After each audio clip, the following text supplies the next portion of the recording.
I finished watching the Netflix live-action Avatar right after watching the original series, for the first time. So you could say I'm a really fresh fan. The adaptation has been shafted online. A lot of people do not like it. But my question is it really that bad? I'm usually quite positive on this channel since I want to celebrate artistry, but today I'm putting the hammer down. Life is about balance. Where there is good, there is of course evil. The chance of making a successful live-action adaptation is extremely difficult, especially when you have the entirety of a fandom breathing down your neck. The executive producer is basically Atlas holding up the sky, and if one thing goes wrong, the entire project is going to collapse. Now, the first wrong move is Netflix dropping the original writers of the show due to creative differences. That's like making a new Clone Wars series and telling Dave Filoni,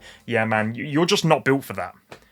He made the foundation. They walk so you can run. So here's some advice to producers who want to make live adaptations or adaptations in general. Please stop dropping the original writers of the series. They know what the people want. Okay, now that the rant is out of the way, let's crack on with the show. Now, the show itself ended up being interesting, to say the least. Jumping into this series, we are presented with some genuinely impressive visual effects. For a show, having consistent quality VFX is really difficult because you need to maintain that over several episodes. So I'm not gonna slander this show based upon any potential VFX inconsistencies. I absolutely love VFX artists and the work they put into what they do. If any issues arise with VFX in most mediums, it's usually just down to time constraints. Like most people, VFX artists have deadlines to hit. Of course, we can laugh at genuinely terrible VFX. I'm talking about effects that genuinely take us out of the story, out of the immersion, but for tiny nitpick errors, I don't care. I literally have zero care in the world. In terms of that immersion, this show does a genuinely fantastic job. There was clearly so much care crafting the landscape and making this world feel alive. Another huge credit goes to the set designers. You can tell there was attention that went into making this series a faithful adaptation. Albeit you have all the work written for you, you just need to adapt it in a clever way. To an extent, they did. An extent.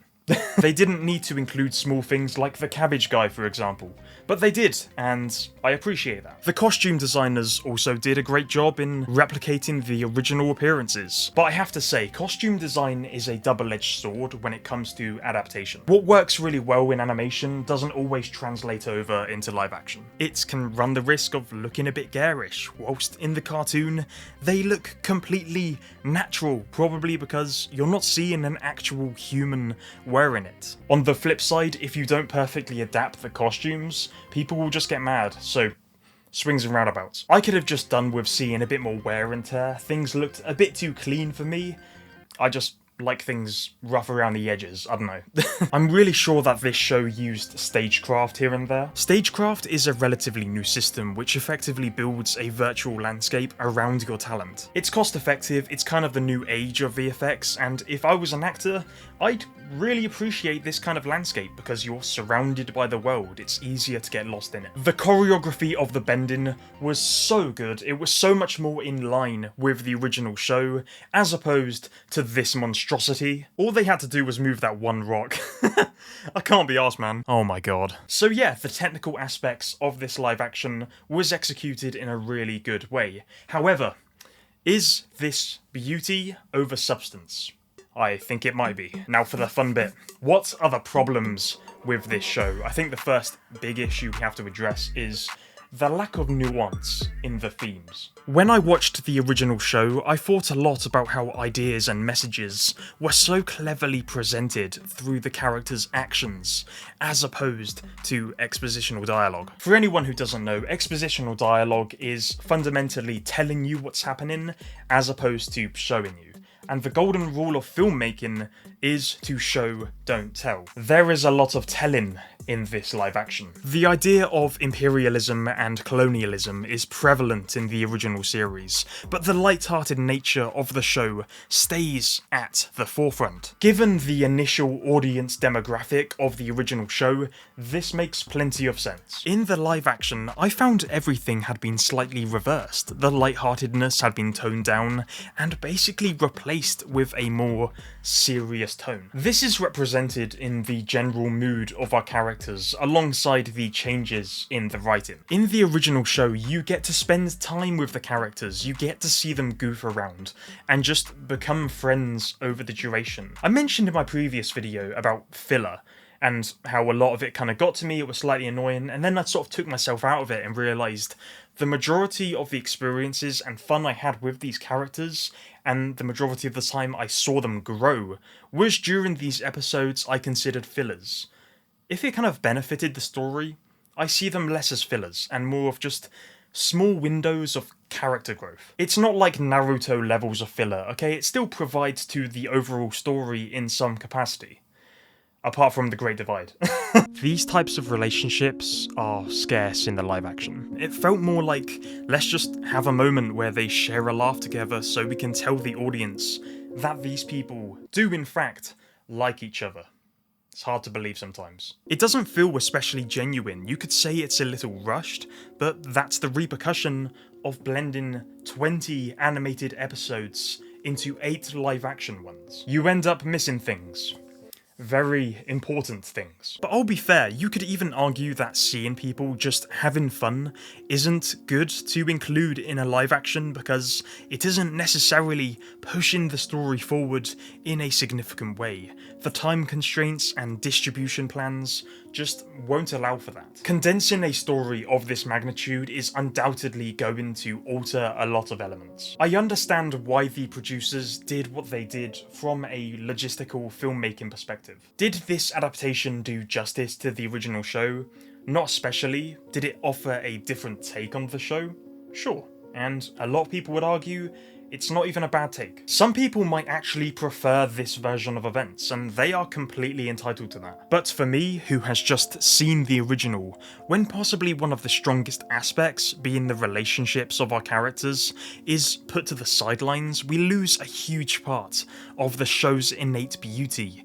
I reckon this is the main thing, above all, the original writers wanted to keep in the preliminary stages of this production. But again, to play devil's advocate, you might actually see the heightened inclusion of war in this live action as a really good thing. In the original series, there was so much alluded to the state of the war, but you rarely see the visceral nature of it until towards the end of Book 2, going into Book 3. It's still there, but rare. Again, going back to the demographic. Any brutality is kept quite subtle throughout the original show, and rather than having some dude be absolutely eviscerated by flames, we see the war from an almost pedestrian perspective. The majority of the time spent on the original story is there to build our characters, and it utilises physical conflict as a catalyst to influence their choices within the narrative. I found there was a lot of spectacle in the live action, but not as much reasoning, although I did love Boomy. Somehow, look, let's just admit this, we had no idea what to expect when it came to putting Boomy into a live action, but honestly, it's uncanny, it's kind of bizarre. That's kind of his character, so I'm not mad about it. I liked it.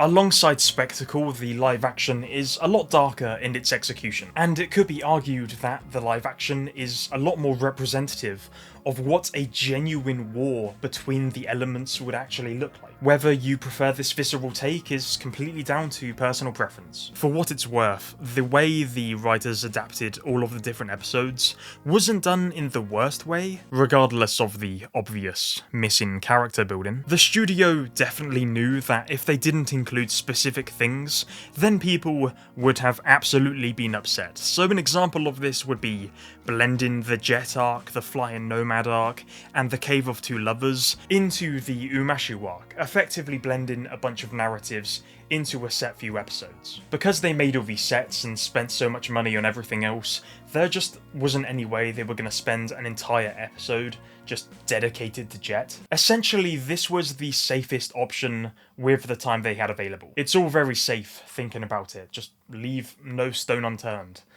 It did a lot better than another adaptation. Although I'm sure this pacing probably still set people off, okay? There's no winning with these things. You either like it, hate it, or can kind of tolerate it. An alteration I noticed, as did everyone, was the change in motives.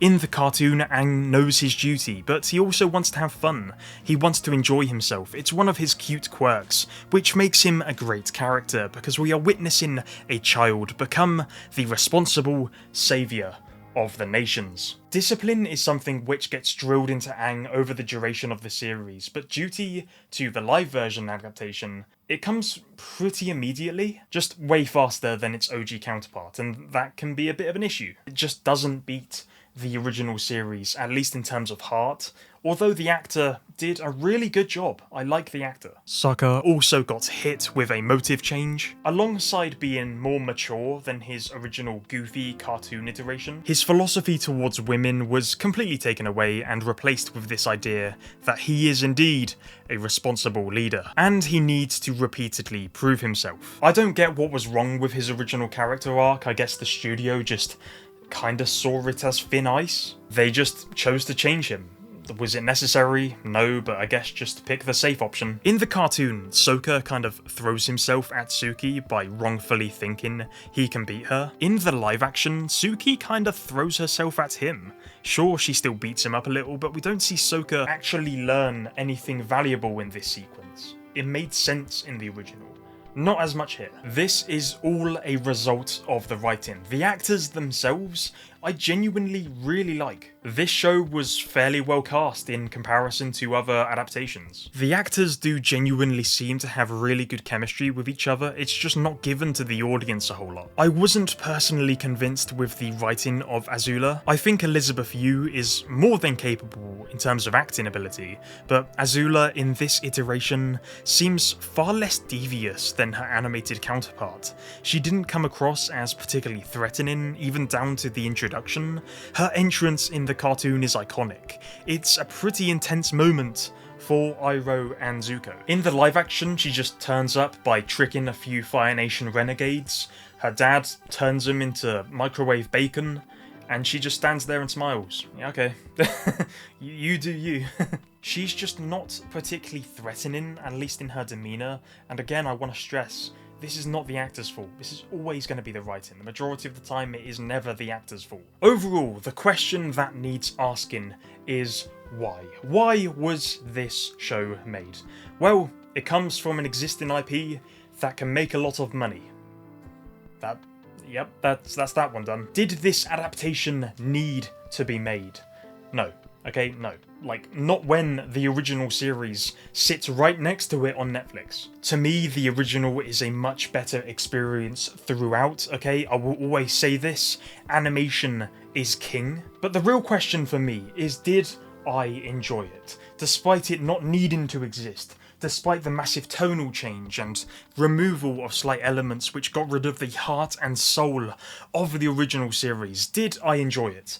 Honestly, yeah, I did. It was a genuinely fun watch. It was well made, it's pretty harmless, and from a technical filmmaking perspective, it's impressive. It's genuinely really good. Unlike a lot of people, I'm genuinely not mad at all that this series is greenlit for a season 2. Doesn't particularly mean I'll watch it, but I'm hoping they can iron out the issues which rose up in this one and maybe try to fix them in the next season. Keep in mind, the original series had to iron things out too, hence why the following books felt like they had a bit more substance than book 1, even though this was all pre-written, placed on a silver platter. I had a weird introduction to this franchise, okay? I started with M. Night's film, which was trash. So if people get introduced to the Avatar universe through this live action, then great, that's a win to me. I just hope that this live action inspires the viewer to go back and watch the original series, which is the best iteration